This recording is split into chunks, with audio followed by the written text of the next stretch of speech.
Hello everyone, welcome again to your channel. Thanks for the click. I hope you are doing well. So today, as you can see, we are going to cover a new lesson related to applied linguistics in general and to teaching English in particular.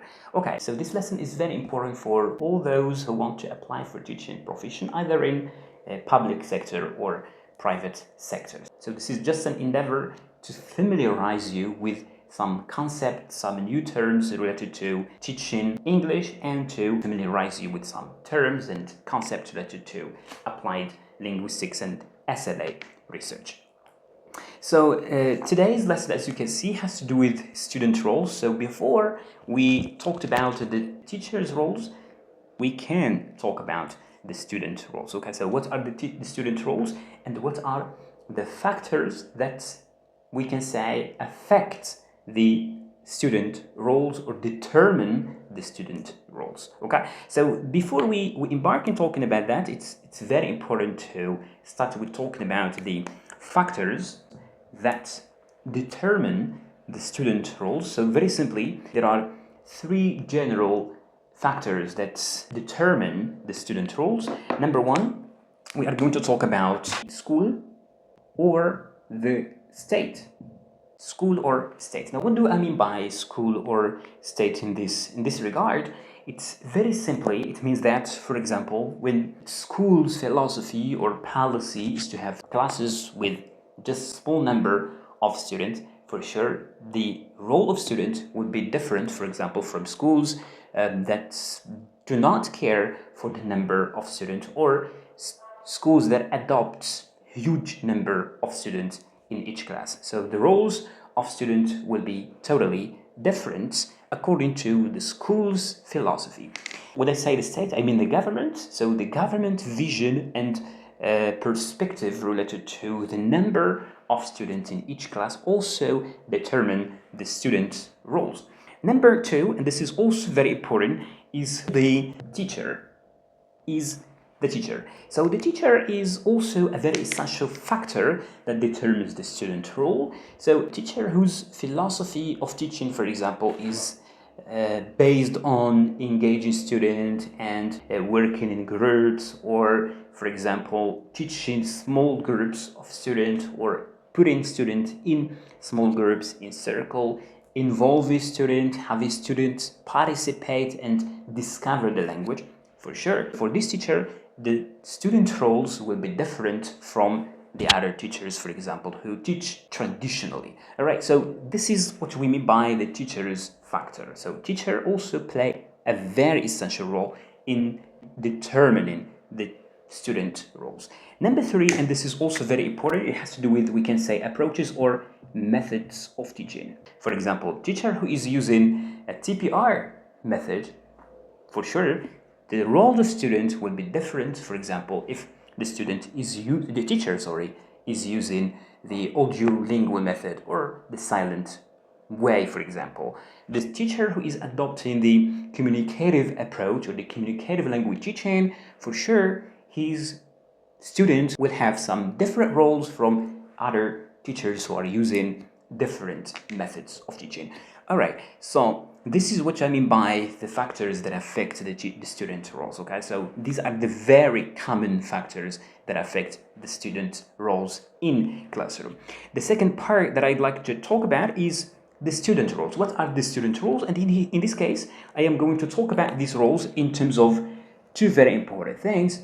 In terms of, I can say, the traditional classroom and the cooperative classroom. Okay, cooperative classroom and traditional classroom. So for sure, you know the difference between traditional classroom and the cooperative classroom. So the traditional classroom is when or where the teacher is dominating, student just listen, and the teacher is providing a student with information.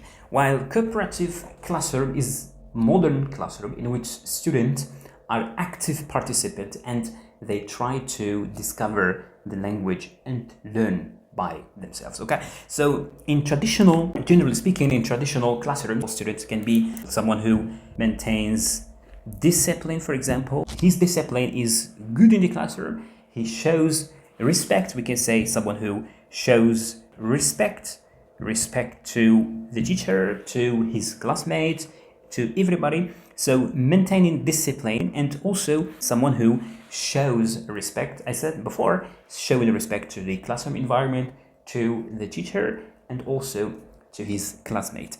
Another very important role in traditional classroom is someone who follows instructions, someone who follows the teacher's instructions. So they do what the teacher asks them to do. Somebody who takes initiative is someone who is a good listener, someone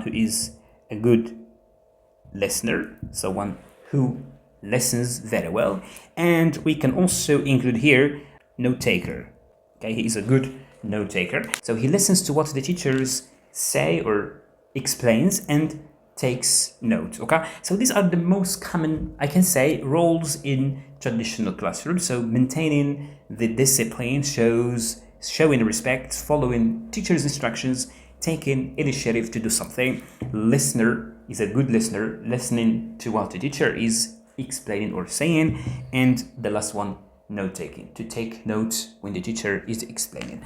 Let's see the student roles in cooperative classroom. Now, in cooperative classroom, student works in group, so he is going to be a good communicator.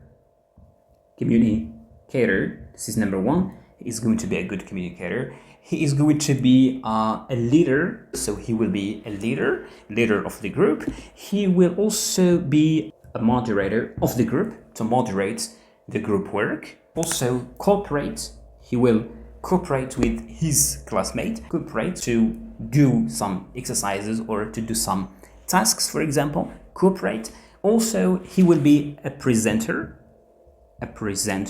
so he may present findings or his work to the whole class, for example. So in this classroom, the student is active, okay, is active participant. So student in this classroom is active participant and not passive like most of the time in traditional classroom. And the last one we can say is an explorer.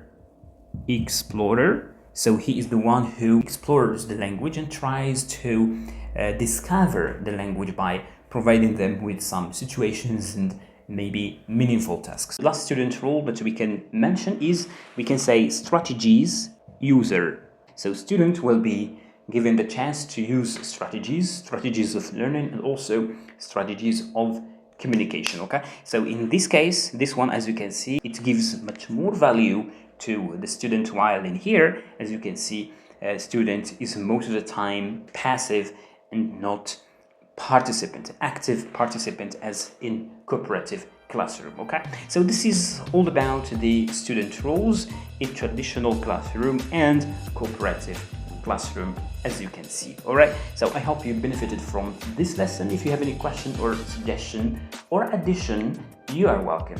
Don't hesitate to let me know. See you in another episode with another lesson. Have a good time and goodbye.